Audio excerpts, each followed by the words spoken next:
الله وملائكته يصلون على النبي يا أيها الذين آمنوا صلوا عليه وسلموا تسليما. عبادت کی نیت کے ساتھ بآواز بلند درود شریف پڑھیں. اللهم صل على محمد وعلى آل محمد كما صليت على إبراهيم وعلى آل إبراهيم إنك حميد مجيد.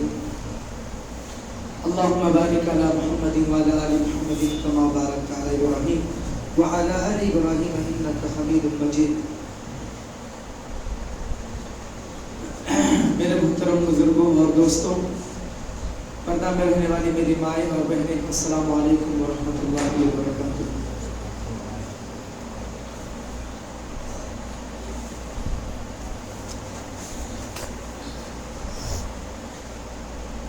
میرے محترم بزرگوں اور دوستوں، اللہ رب العزت کا بے بہا کرم ہوا، فضل ہوا، احسان ہوا کہ اللہ تعالیٰ نے ہمیں اور آپ کو اپنے دربار میں اول وقت میں آنے کی توفیق مرحمت فرمائی. یہ اللہ کے فضل کے علاوہ نہیں ہو سکتا. کوئی بھی نیک اعمال، اچھے کام کی توفیق کا مل جانا صرف اللہ کی طرف سے ہوتا ہے. اور جس بندے کو بھی مل جائے اچھے کام کی توفیق، پھر اللہ تعالیٰ اس کے عمل کو قبول فرماتا ہے، اس سے راضی ہوتا ہے، اور جس سے اللہ راضی ہوتا ہے اللہ اس کو سجدے کی توفیق عطا فرماتا ہے نا. کیوں؟ اللہ جس سے ناراض ہوتا ہے اللہ اس سے دولتیں نہیں دیتا، اس کے مال کو تباہ نہیں کرتا، اللہ اس کی پریشانیوں میں نہیں ڈالتا. اللہ جس سے ناراض ہوتا ہے اللہ اس کو کوئی نقصان نہیں پہنچاتا، اللہ اس سے سجدے کی توفیق چھین دیتا ہے، اس کو مسجد میں آنے ہی نہیں دیتا، اس کو نیک کام کرنے ہی نہیں دیتا. اللہ اس کو اپنے دربار میں کھڑا ہونا پسند ہی نہیں کرتا. وہ اللہ کے سامنے آ کر کے مانگے اللہ کو پسند ہی نہیں ہے. وہ آ کر کے قرآن پاک پڑھے اللہ کو پسند ہی نہیں ہے. دینی مجلسوں میں بیٹھے اللہ کو پسند ہی نہیں ہے. نیک لوگوں کی صحبت میں وہ بندہ رہے اللہ کو پسند ہی نہیں ہے. جب اللہ پسند نہیں کرتا ہے تو اللہ اس کو دین سے دور کر دیتا ہے. اور اللہ جسے پسند کرتا ہے پھر اللہ اس کو اپنے قریب کرتا ہے، اس پر مشکلیں بھی ڈالتا ہے، اس کو نماز کی توفیق بھی دیتا ہے، اس کو دعا مانگنے کی توفیق بھی دیتا ہے، اس کو قرآن پڑھنے کی توفیق بھی دیتا ہے، اس کو اللہ نیک بندوں کی صحبتیں بھی ادا کرتا ہے. اس پر بہار جیسی مصیبتیں آتی ہیں جس سے اللہ راضی ہوتا ہے. یاد رکھیے، کیوں؟ مصیبتیں اللہ اپنے خاص بندوں پر دیتا ہے تاکہ یہ دنیا میں چھوٹی چھوٹی مصیبتیں برداشت کر لے، پھر آخرت میں اس کا جو انعام بڑا ملنے والا ہے نا اس پر وہ اللہ کو اسے بڑا پیار آئے گا، بڑا رشک آئے گا. یہ اللہ دنیا میں جو مشکلات آپ نے دی اس کے بدلے اللہ یہ چیز مجھے ملا، تو شکریہ ادا کرے گا اللہ کا. ٹھیک ہے نا؟ تو اسی لیے جتنے بھی اللہ کے نیک بندے اس دھرتی پہ آئے ہیں، جتنے بھی اللہ کے پیغمبر علیہ السلام والسلام آئے، سب پہ مشکلیں آئی ہیں، سب پہ مشکلیں آئی ہیں، سب مشکل کے شکار رہے ہیں. کسی کو گاؤں والے نکال دیے، کسی کو شہر والے نکال دیے، گاؤں والے خلاف ہو گئے، اس کے خلاف سازشیں کرنے لگے. کتنے نبی ایسے جس کو گٹروں میں ڈال دیا گیا، بیچ سے چیر دیا گیا. قرآن میں اس کا ذکر ہے کہ بنی اسرائیل ایسی قوم تھی جنہوں نے ہزاروں انبیاء کو قتل کیا ہے. ٹھیک ہے نا؟ تو اسی لیے جب انسان اللہ کے راستے پر چلنا شروع کرتا ہے پھر اس کو ہر طرف سے تکلیف ملتی ہے. دیکھیں نا، اگر کوئی جوان لڑکا داڑھی رکھ لے چہرے پہ کتنے طرف سے لوگ آئے گا، اور یہ بھی تو جوان ہے، ابھی سے داڑھی رکھنا شروع کر دیا، شیطانی شکل بن کے ان کو بہکانے کی کوشش کرے گا. کوئی بندہ نماز پڑھنے لگا، کیا بات ہے ابھی سے تو بزرگ میں آ گیا، ابھی سے صوفی بننے لگا.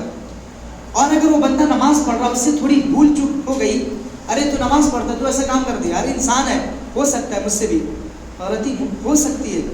جو انسان نماز پڑھتا ہے چہرے پہ داڑھی ہے تو کیا اس سے گناہ کے کام نہیں ہو سکتے؟ ہو سکتے ہیں، وہ بھی انسان ہے ہمارے طرح. لیکن ہم سے تو بہتر ہے نا، چہرے پہ داڑھی بھی رکھ لیا، نماز کی پابندی بھی کرنے لگا. لیکن ہم گاؤں والے، سماج والے، اس کے دوست احباب لوگ تانے دینے لگتے ہیں، ابھی سے صحیح راستے پر آنے لگا. اسی لیے ہمیں اور آپ کو اس سے پرہیز کرنا چاہیے اور حتی الامکان کوشش کرنی چاہیے راہ راست پر آنے کی، ہے نا. سب سے بڑی نحوست کی بات ہم سب کے لیے یہی ہے کہ آج دنیا دار کی پروگرام ہو کسی پولیس اسٹیشن کے بیان ہو، ہم وقت سے پہلے پہنچ جاتے ہیں، 1 گھنٹہ پہلے، 2 گھنٹہ پہلے، 3 گھنٹہ پہلے. 11 بجے اگر وہ نیتا آنے والا ہے تو ہم 9 بجے سے کھڑے رہتے جا کر کے. لیکن سب سے بڑی بے حرمتی کی بات اور سب سے بڑی نحوست کی بات ہمارے لیے یہ ہے کہ جب ہفتہ میں 1 دن بیان ہوتا ہے جمعہ کا، ہم آدھا گھنٹہ فارغ نہیں کر سکتے. دین سیکھنے کے لیے آدھا گھنٹہ فارغ نہیں کر سکتے. پھر ہماری بربادی تو آئے گی، ہم پھر مصیبتیں تو آئے گی. پھر اس کے بعد ہم تانا دیں گے کہ فلاں فلسطین کے مسلمان پہ ظلم ہو رہا، بم مار دیا گیا، وہاں ظلم ہو رہا، آپ کیوں نہیں کر رہے، آپ کی دعائیں قبول کیوں نہیں ہو رہی ہے. دیکھیے، جب انسان ایک گناہ کرتا ہے، پورے قوم میں اکیلا گناہ کرتا ہے، تو پھر عذاب ایک پر ہی آتا ہے. اور جب پوری قوم گناہ گار ہو جاتی ہے، پوری قوم گناہ میں ملوث ہو جاتی ہے، پوری قوم گناہ کی طرف تیزی سے بڑھنے لگتی ہے، تو پھر عذاب پوری قوم پر آتی ہے، پوری قوم پر آتی ہے. اور پھر اس کے بعد پوری قوم جب اجتماعی طور پہ اللہ سے توبہ کرے گی گناہوں کی، پھر اللہ ہلاک میں بہتر کرے گا. سمجھ رہے ہیں نا؟ پہلے قومیں گناہ نہیں کرتی تھی، جماعتیں گناہ نہیں کرتی تھی، کوئی ایک فرد گناہ کرتا تھا تو اس ایک فرد پہ عذاب آ جاتا تھا کہ اس نے یہ گناہ کیا، اس کے دروازے پہ لکھ کیا جاتا تھا کس نے یہ گناہ کیا. لیکن نبی صلی اللہ علیہ وسلم نے دعا فرمائی، اسی لیے ہم پہ حالات نہیں آ رہے، نہیں تو ہم بھی اتنے گناہ گار ہیں کہ ہمارے چہرے کتے اور بلی کی طرح نظر آئیں گے. اتنے گناہ گار ہیں، اتنے سرکش بن چکے ہیں. تو جب قوم گناہ کرتی ہے، تو جب قوم مل کر کے توبہ کرتی ہے، پھر اللہ حالات کو سدھارتا ہے اجتماعی طور پہ. تو اسی لیے ہم چاہتے ہیں کہ اللہ ہمارے حالات کو بہتر کرے، پوری دنیا کے حالات کو بہتر کرے. تو ہم پورے دنیا کے مسلمانوں کو اجتماعی طور پہ ہر گناہ سے توبہ کرنا پڑے گا، اور پوری قوم کو راہ راست بنانا پڑے گا، قرآن و سنت بنانا پڑے گا. بدعات کو، رسومات کو، خرافات کو، بنائی ہوئی رسم و رواج کو چھوڑنا پڑے گا، توڑنا پڑے گا. باپ دادا کی چیزوں کو توڑنا پڑے گا، چھوڑنا پڑے گا. قرآن اور صحیح حدیث میں ہمیں آرام کرنا پڑے گا. یہ فتنے کا زمانہ ہے، بار بار کہا کرتا ہوں، یہ فتنے کا زمانہ ہے. فتنے کے زمانے کے بارے میں نبی نے فرما دیے کہ فتنے کے زمانے میں مضبوطی سے قرآن کو اور صحیح حدیث کو تھامے رکھنا. کیونکہ آج ایسے لوگ بھی دنیا میں آ گئے ہیں، ایسے لوگ جو حدیث کے نام پر مسلمانوں کو گمراہ کرتے ہیں. وہ حدیث نہیں ہے، بخاری میں حدیث نہیں ہے، مسلم میں حدیث نہیں ہے، صحیح ستہ میں حدیث نہیں ہے، لیکن حدیث کے نام پر، اسلام کے نام پر ایسی باتیں بیٹھانے کی کوشش کی جا رہی ہے آن لائن کے ذریعے سے کہ انسان عام سے مسلمان جو قرآن کو نہیں جانتا، جو حدیث کو کلی طور پہ نہیں جانتا، وہ اس باتوں پہ آ جاتا ہے کہ بالکل یہ بندہ تو حدیث کی باتیں کر رہا ہے، یہ بندہ حدیث بتا رہا ہے، یہ تو غلط نہیں ہو سکتا. اور وہ جو حدیث میں نہیں ہے لوگوں کو اس پہ لا کر کے کھڑا کر دیتا ہے. پھر حدیث کی باتیں وہی رہ جاتی ہیں، اور جو حدیث نہیں ہوتا وہ لوگوں میں رائج ہو جاتا ہے، لوگ اس پہ عمل کرنے لگتے ہیں. اس کے بعد اگر اس کے سامنے حدیث بیان کیا جائے، قرآن کی آیت پیش کی جائے، تو اس بات کو نہیں مانے گا. کیوں؟ ایک بات وہ کسی سے سن رکھا ہے کہ نہیں یہ بھی حدیث کا ہے، اور اگر اس کے خلاف کوئی حدیث اس کے سامنے آئے، آپ ریفرنس بھی دے کہ بخاری میں حدیث نمبر اتنا میں لکھا ہوا ہے، جا کر کے چیک کرے، پھر بھی نہیں مانے گا. کیوں؟ اس کے دل و دماغ میں پہلے سے باتیں آ چکی ہے. تو اسی لیے یہ فتنے کا زمانہ ہے. اس زمانے میں اپنے ایمان کی حفاظت کریے، ایمان کی حفاظت کریے. ہمارے اور آپ کی سینوں میں ایک دل ہے نا، دل ہے نا، اور یہ دل جو ہے نا، دل پوری باڈی کا سردار ہوتا ہے. اگر یہ دل اچھا ہو، یہ دل اچھا ہو تو ہمارے پوری باڈی کے سرکلٹ اچھا چلتا رہتا ہے، ٹھیک ٹھاک چلتا رہتا ہے. دل اگر پمپ کرے، حرکت کرے، خون کس کو کتنا دینا ہے، دماغ میں کتنا پہنچانا ہے، آنکھ میں کتنا پہنچانا ہے، کس کو کتنا خون دینا ہے، اگر یہ دل پمپ کرے، حرکت کرے، تو سرکلٹ اگر صحیح رہے تو یہ ہماری باڈی کے ہر پارٹ صحیح رہتے ہیں. لیکن یہ دل میں اگر داغ آ جائے، دل کا دھڑکن بند ہو جائے، یہ پمپ کرنا بند کر دے، تو پھر پریشانی شروع ہو جاتی ہے. اگر دماغ میں صحیح طریقے سے خون نہ پہنچے تو بال سفید ہونا شروع ہو جاتے ہیں. اسی لیے کہا جاتا ہے جب ٹیڑھا ہو جاؤ، ہوتا ہے نا کہ بھائی، پھر ڈاکٹر نے بتاتے ہیں کہ ایکسرسائز کرو اور ٹیڑھا ہو جاؤ، پورا سر کو نیچے رکھو اور پیر کو اوپر کر دو، پھر تمہارے دماغوں میں خون پہنچے گا، پھر تمہارے بال سفید کم ہوں گے. لیکن ہمارے لیے تو سجدہ بہترین چیز ہے، ہم کر سکتے ہیں، ہے نا. تو اگر یہ دل صحیح رہا تو ہر چیز باڈی کو پارٹ صحیح رہتے ہیں. ایسے ہی یہ دل اسلام میں بڑا معنی رکھتا ہے. اگر یہ دل پاک رہا، صاف رہا، تو انسان بھی پاک رہتا ہے، صاف رہتا ہے، اس کی روح پاک رہتی ہے. کیوں؟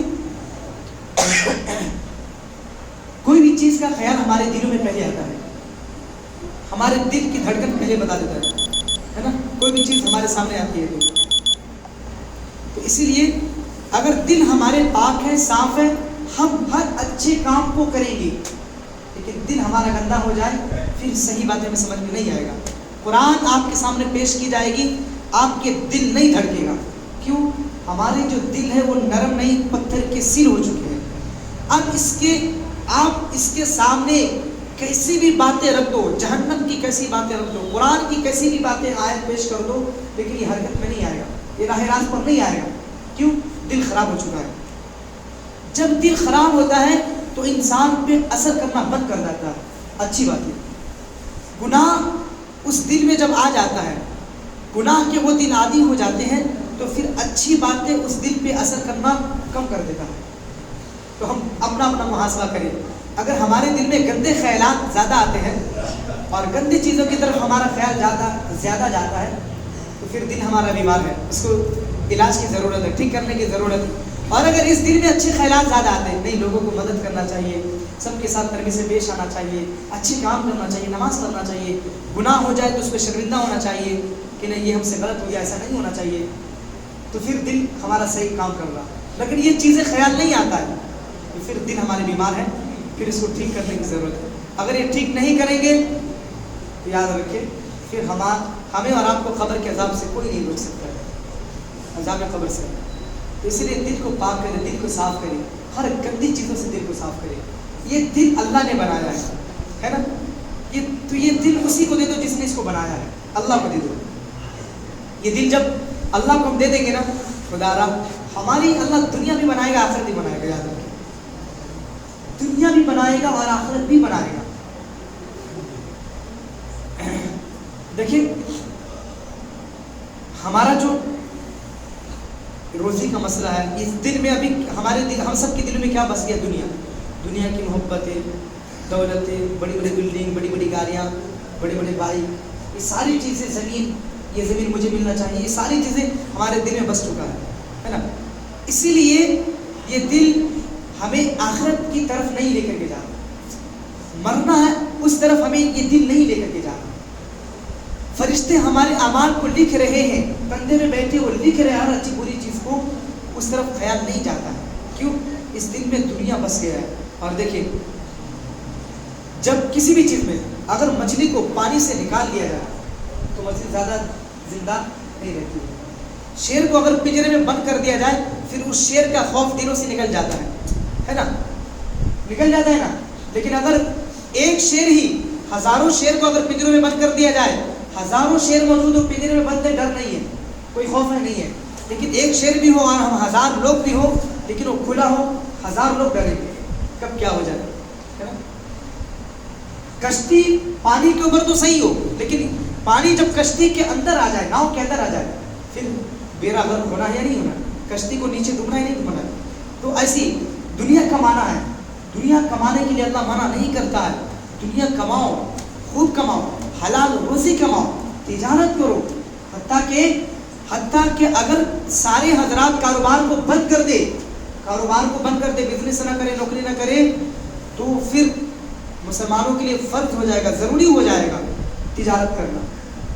سمجھ رہے ہیں نا، ضروری ہو جائے گا. جیسے یہ نماز فرض کفایہ ہے، جنازہ کی نماز ہے نا. گاؤں میں اگر کسی 3-4 نے بھی پڑھ لیا تو سب کی طرف سے ادا ہو جائے گا. لیکن اگر کسی ایک نے بھی نہیں پڑھا تو پورے گاؤں والے گنہگار ہوں گے نہیں ہوں گے. رمضان میں ہم 10 دن کا اعتکاف کرتے ہیں، اگر کسی ایک نے بھی بیٹھ لیا 10 دن کا اعتکاف میں تو ساری بستی والوں کی طرف سے ادا ہو جائے گا. لیکن اگر کوئی نہیں بیٹھا پوری بستی والے گنہگار ہوں گے. اگر ایسی پوری قوم اگر تجارت کو، کاروبار کو بند کر دے، نہ کرے، صرف آخرت اللہ کرے، تو تجارت کا کرنا پھر واجب ہو جائے گا، ضروری ہو جائے گا. سمجھ میں نا. تو اس لیے جتنے بھی کاروباری لوگ ہیں میں تو سب کو کہتا ہوں کہ بھائی تم نیت کرو فرض کفایہ کی. اب پوری قوم کی طرف سے آپ کاروبار کر رہے ہیں، پوری قوم کا ثواب اللہ آپ کو دے گا. اور تجارت کو اگر جھوٹ سے پاک کریں گے، صاف رکھیں گے، تجارت کریں گے اور اس میں جھوٹ کو شامل نہیں کریں گے، دھوکہ دہی سے کام نہیں لیں گے، اللہ کی قسم کھا کے کہہ رہا ہوں کل قیامت کے دن اللہ کے نبی نے فرمایا یہ کاروباری لوگ, بزنس والے لوگ نبیوں کے سب میں کھڑے ہوں گے, شہداء کے سب میں کھڑے ہوں گے, صدیقین کے ساتھ کھڑے ہوں گے, اللہ کے بڑے برگزیدہ بندوں کے ساتھ کھڑے ہوں گے. اگر ہم اپنے کاروبار کو جھوٹ سے پاک کر لے, صاف کر لے, تو دھوکہ دہی سے پاک کر لے, تو ٹھیک ہے نا, تو کاروبار کرنا ہے, بزنس کرنا ہے, لیکن پیسے کو, بڑے بڑے گھر کو, بڑی بڑی گاڑی کو دل میں نہیں آنے دینا ہے, دل میں جگہ نہیں دینا ہے. اگر دل میں یہ آ گیا, بس گیا, تو پھر سمجھ لیجیے کہ اگر شیر پنجرے سے باہر نکل کے نقصان ہے, کشتی میں پانی آ گیا پھر نقصان ہے یا نہیں ہے, مچھلی سمندر سے نکل گیا نقصان ہے.